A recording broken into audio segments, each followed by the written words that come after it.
Business आपके साथ मैं हूं अनुया यादव। प्रधानमंत्री योजना के तहत होम लोन की ब्याज पर सब्सिडी वाली स्कीम का दायरा बढ़ाया गया है। जी हां, इस योजना के तहत अब 6 लाख की जगह 18 लाख रुपए तक की सालाना आय वालों को भी फायदा मिलेगा। सरकार ने आय के आधार पर सब्सिडी की अलग अलग दरें तय कर दी हैं।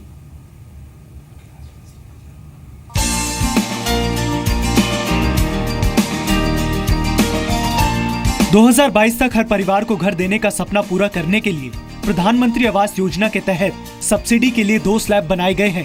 दोनों स्लैब मौजूदा 15 साल की जगह अब 20 साल की अवधि तक के होम लोन पर लागू होंगे।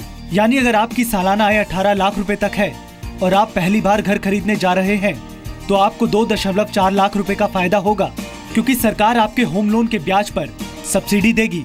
फिलहाल सब्सिडी सिर्फ 6 लाख रुपए तक की सालाना आमदनी वाले लोगों को मिलती है। नई योजना के तहत अगर आपकी सालाना आय 6 लाख रुपए से कम है तो 6 लाख रुपए तक के लोन के ब्याज पर 6.5% की दर से सब्सिडी दी जाएगी। इससे आपके होम लोन की EMI में करीब 2,219 रुपए की कमी आएगी और कुल ब्याज में बचत 2,46,625 रुपए होगी। वहीं अगर आपकी सालाना आय 12 लाख रुपए है तो आपको ब्याज पर सब्सिडी 4% मिलेगी और आपकी EMI में 2,158 रुपए की कमी होगी। इसके अलावा अगर आपकी सालाना आय 18 लाख रुपए है तो आपको ब्याज पर 3% सब्सिडी मिलेगी और आपकी EMI में 2,200 रुपए की कमी आएगी। दरअसल लोन की राशि कितनी भी हो, सब्सिडी 6 लाख रुपए तक के मूलधन पर ही मिलेगी। इससे ज्यादा की रकम पर सब्सिडी नहीं मिलेगी। आज तक अगर हम देखें जो भी स्कीम लागू हुई है वो हमेशा EWS और LIG सेगमेंट के लिए हुई है। इस स्कीम में उन्होंने थोड़े से ऊपर तबके के लोगों के लिए भी ये क्रेडिट लिंक सब्सिडी लाई है, जिसमें वो 12 लाख 18 लाख तक की सैलरी वाले लोगों को भी एक क्रेडिट लिंक सब्सिडी स्कीम मिलेगी। जितने भी पहली बार घर खरीद रहे हैं, जिन्होंने आज तक घर नहीं खरीदा, पहली बार घर खरीद रहे हैं, उनकी सैलरी चाहे 12 हो या 18 हो, उनको गवर्नमेंट अपनी तरफ से इंटरेस्ट में सब्सिडी दे रही है। इसका एक बहुत इम्पैक्ट आएगा। आई थिंक इससे जो बहुत सारे लोग हैं जो घर नहीं खरीद पा रहे थे वो घर खरीदना चाहेंगे। 31 दिसंबर 2016 को प्रधानमंत्री नरेंद्र मोदी ने प्रधानमंत्री आवास योजना के तहत 2 सब्सिडी स्कीम्स की घोषणा की थी, लेकिन अब इस स्कीम पर पूरी तरह से पिक्चर साफ हो गई है। नेशनल हाउसिंग बैंक और हुडको को सब्सिडी स्कीम्स को लागू करने की जिम्मेदारी दी गई है। कम आय वालों को सब्सिडी देने की योजना के तहत सरकार ने अब तक घर खरीदने वाले 18,000 लोगों को कुल 310 करोड़ रुपए तक की सब्सिडी दी है। अब देखना ये है कि इस योजना से 2022 तक कितने लोग अपने आशाने का सपना पूरा कर पाएंगे। गौरव खोसला, जी मीडिया। और इस पर चर्चा के लिए मेरे साथ तमाम खास मेहमान जुड़ेंगे। फिलहाल मेरे साथ अश्विंदर राज सिंह जो कि CEO है हाउसिंग ऑपरेशंस JLL इंडिया के, वो हमारे साथ फोन लाइन पर जुड़ गए हैं। माफ कीजिएगा, सीधा जुड़ गए हैं। अश्विंदर जी, बहुत बहुत स्वागत है आपका जी बिजनेस पर। सबसे पहले आपकी पहली प्रतिक्रिया इस खबर पर क्या है? 6 लाख तक की लिमिट थी पहले और अब उसे बढ़ाकर 18 लाख रुपए सालाना आय कर दिया गया है। ये तो बहुत ही पॉजिटिव डेवलपमेंट है, बहुत ही अच्छी खबर है।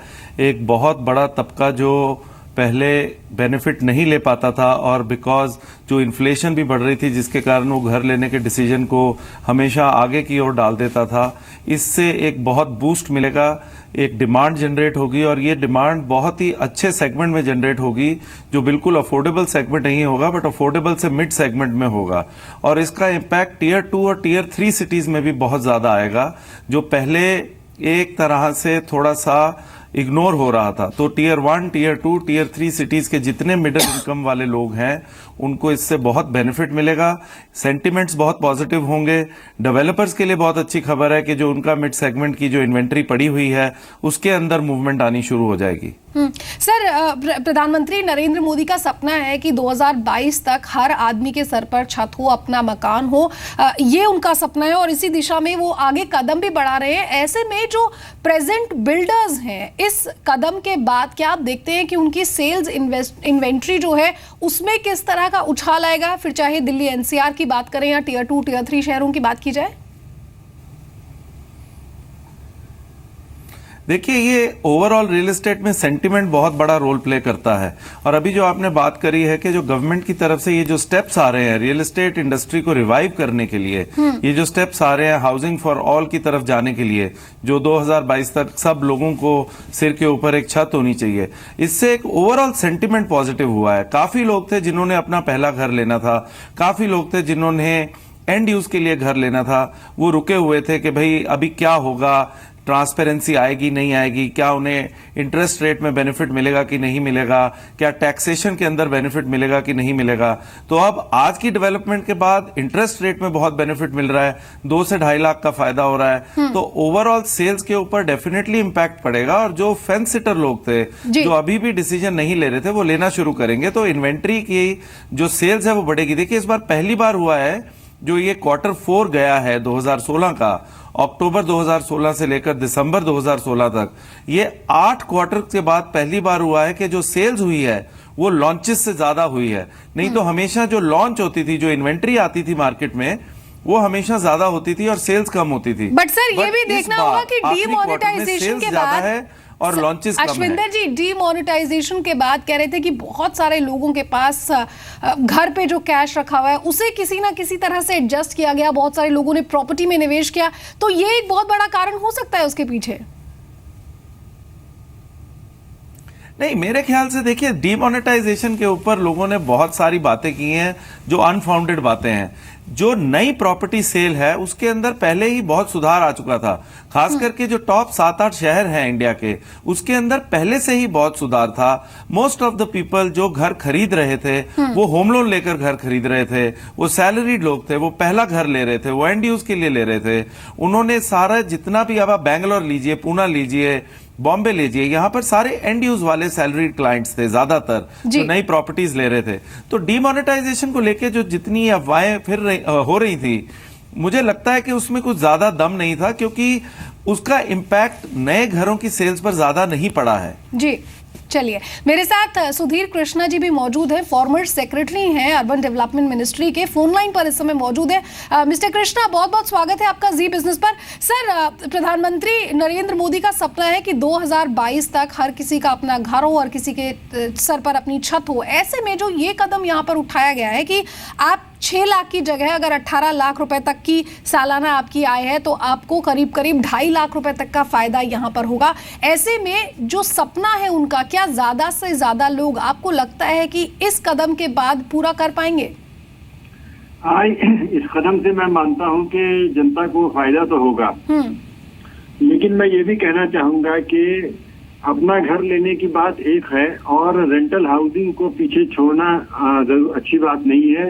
रेंटल हाउसिंग पर भी बहुत तवज्जो देने की जरूरत है, क्योंकि बहुत से लोग शहर में आ रहे हैं जो कि जिनके अपने घर हैं गांव में या किसी और शहर में उनके अपने घर हैं और वो अपनी नौकरी के लिए शहर में आते हैं और यहाँ पर चूंकि उनको घर नहीं मिल पाता है और वो घर खरीदना भी नहीं चाहते हैं और ना ही वो खरीदने की स्थिति में है, तो वो झुग्गी वगैरह में रहना शुरू करते हैं और इस करके शहर जो है वो हमारे खराब हुए जा रहे हैं। हर बड़े शहर में आप इस समय स्लम बढ़ते पाएंगे और भले ही जितने भी EWS घर बनाते जाएं, इसलिए कि माइग्रेंट पॉपुलेशन के लिए रेंटल हाउसिंग स्कीम को तवज्जो देना बहुत जरूरी है।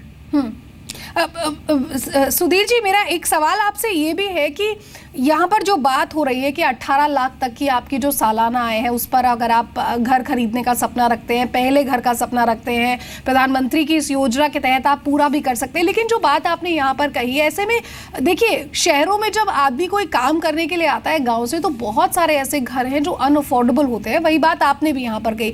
ऐसे में क्या उस तरीके के घर या उतने बजट में घर बनाना मुमकिन हो पाएगा देखिए घर कि इन लोगों की पॉकेट को वो सस्टेन कर सके? जो नौकरी की तलाश में शहर में आ रहे हैं, दूसरे शहर में आ रहे हैं या गांव से घर आ रहे हैं, वो सब यहाँ घर बनाना शुरू कर दे, ये ना इसकी आवश्यकता है ना वो काम आएगा, इसलिए कि चंद साल बाद वो छोड़ के चले जाएंगे किसी और शहर में नौकरी करने। तो इसलिए आवश्यकता इस बात की है कि रेंटल हाउसिंग को प्रमोट किया जाए। तो यहाँ पर देखिए बहुत से लोग ऐसे हैं हमारे देश में जिनके पास सरप्लस पैसे हैं, तो वो सरप्लस पैसे कहाँ इन्वेस्ट करें? रियल एस्टेट में इन्वेस्ट करना एक बहुत अच्छी बात है। रियल एस्टेट में पब्लिक इन्वेस्टमेंट को एनकरेज करना, आगे बढ़ाने के लिए तरह तरह की योजनाएं बनाना है।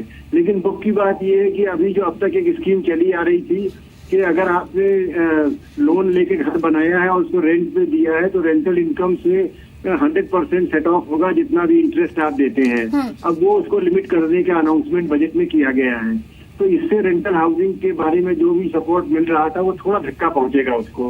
तो इसको एक रिव्यू करने की जरूरत है, एक तो ये मेरा मानना है। और दूसरा ये है कि जो रेंटल हाउसिंग को प्रमोट करना है तो कुछ हद तक गवर्नमेंट को खुद भी करना पड़ेगा म्युनिसिपल बॉडीज के थ्रू, जैसे जी, विदेशों में है। आप रेंटल हाउसिंग स्कीम की यहाँ पर बात कर रहे हैं मिस्टर कृष्णा, आप मेरे साथ बने रहिए, जिसमें अश्विंदर आप भी मेरे साथ बने रहिए। इस बीच हम अपने दर्शकों को बता दें कि अफोर्डेबल हाउसिंग सेक्टर को इंफ्रास्ट्रक्चर का दर्जा देने के बाद सरकार के एजेंडे में जो कृष्णा जी कह रहे हैं यहाँ पे कि रेंटल हाउसिंग स्कीम को बढ़ावा देना सबसे ऊपर है। सूत्रों के मुताबिक ministry of housing and urban poverty alleviation ने new national rental housing policy पर काम तेज कर दिया है और जल्द ही इसका एक नया ड्राफ्ट भी इशू किया जाएगा। नई पॉलिसी में पुरानी पॉलिसी की खामियों को दूर करने के अलावा इसमें कई दूसरे देशों के सक्सेस मॉडल्स को भी शामिल किया जाएगा। देखिए रिपोर्ट।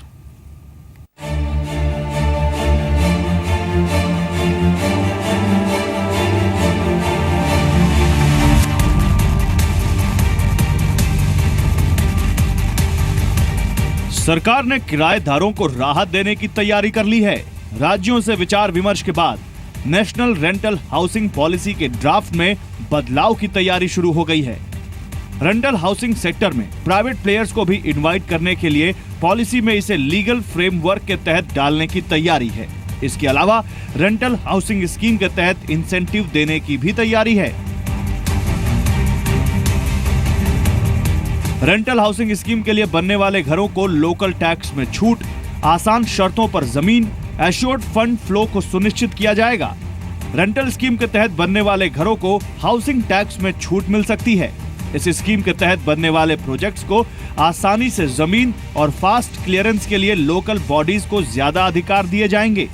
साथ ही घर मालिक को टेनेंट के बराबर अधिकार मिले और घरों को खाली करना आसान हो, इसके लिए मॉडल टेनेंसी एक्ट भी बनाया जा रहा है। रेंट का मार्केट रेट क्या होगा, इसे भी मॉडल एक्ट में डिफाइन किया जाएगा। दरअसल सरकार घरों की कमी से निपटने के लिए रेंटल हाउसिंग स्कीम को तेजी से लागू करना चाहती है। सरकार की नजर शहरों में खाली घरों पर है जो न बिक रहे हैं और न ही उनसे कोई आमदनी हो रही है। शहरों में करीब 2 करोड़ अफोर्डेबल घरों की जरूरत है, जबकि 1 करोड़ 10 लाख तैयार घर खाली पड़े हुए हैं। इस वक्त देश में टोटल हाउसिंग स्टॉक में रेंटल हाउसिंग की भूमिका महज 11% है, जबकि नीदरलैंड में ये 35% है और हांगकांग में 31% है। जाहिर है सरकार न सिर्फ 2022 तक सबको पक्का मकान देने का वादा पूरा करना चाहती है, बल्कि लंबे वक्त से जो मॉडल टेनेंसी एक्ट में बदलाव की मांग की जा रही है उसे भी पूरा करना चाहती है। अब देखना यह है कि न्यू रेंटल हाउसिंग एक्ट कब तक तैयार हो पाता है और कब तक इसे लागू किया जा सकेगा। प्रकाश प्रियदर्शी, जी मीडिया। और मेरे साथ मयूर शाह भी जुड़ गए हैं जो कि मैराथन ग्रुप के एमडी हैं। मयूर, आप हमारे साथ अभी जुड़े हैं, आपका बहुत बहुत स्वागत है। आपके पास ही आना चाहूंगी, नेशनल रेंटिंग हाउसिंग पॉलिसी की जो हम बात कर रहे थे यहाँ पर, अभी हालांकि ड्राफ्ट सिर्फ तैयार हुआ है, समय लगेगा इसे पूरी तरह से लागू होने में। ऐसे में आप इसे कितना पॉजिटिव तरीके से देख रहे हैं? ये बहुत ही एक अच्छा प्रयास है अफोर्डेबल हाउसिंग के लिए। ऑल ओवर द वर्ल्ड कोई भी एक सिटी में रेंटिंग अ होम, जो एक नवयुगल रहते हैं जो अफोर्ड नहीं कर सकते, घर खरीदना नहीं अफोर्ड कर सकते, वो वेरी इजीली रेंट कर सकते हैं। आप लंदन चले जाओ, न्यूयॉर्क चले जाओ, कोई भी बड़ी सिटी में रेंटल बहुत इजीली अवेलेबल है। लेकिन हमारे जो यहाँ के कायदे हैं वो बहुत ही कठिन है। तो एक लैंड ओनर एक रेंट पे देने के लिए हमेशा उसको हेजिटेशन होता है कि भाई मेरा घर मुझे वापस मिलेगा कि नहीं। तो ये एक मॉडल रेंट एक्ट वो बहुत ही एक अच्छा लॉ रहेगा।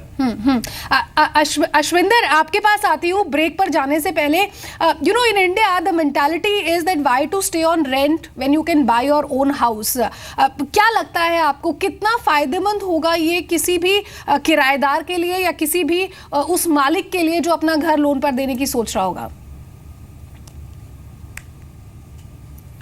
देखिए, इसके अंदर 2 चीजें हैं। एक तो टेनेंसी एक्ट है जो सबके लिए लागू होगा, और उसके अंदर जो भी पॉलिसी बन रही है, जितना मुझे पता है, जितना मैंने रिव्यू किया है, उसके अंदर एक लैंड ओनर, एक हाउस ओनर और रेंटल में जो रेंट लेने वाले हैं, दोनों की तरफ से ये एक्ट बहुत बैलेंस्ड बनेगा, जिसकी जी। बहुत जरूरत थी, so that the risk that the land owner has, the risk that the flat owner has can be mitigated.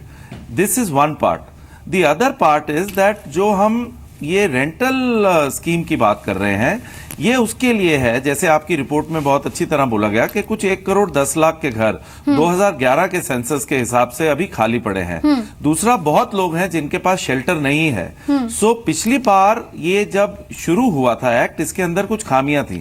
इस बार गवर्नमेंट ये बोल रही है कि जितने भी ये डेवलपर हैं उनको हम एक्स्ट्रा एफएसआई देंगे. जी। उस एक्स्ट्रा एफएसआई के बदले में उनको कुछ ऐसे घर बनाने पड़ेंगे जिनको अफोर्डेबल रेंटल के हिसाब से वो आगे दे सकते हैं. जैसे बॉम्बे के अंदर एमआरडीए बिल्कुल बिल्कुल. MMRDA, सुधीर कृष्णा जी से इसका जवाब हम लेंगे कि कितना मुश्किल या कितना आसान है इस तरह के अफोर्डेबल रेंट हाउसेस बनाना अर्बन डेवलपमेंट मिनिस्ट्री के लिए, क्योंकि वो फॉर्मर सेक्रेटरी यहां पर रह चुके हैं.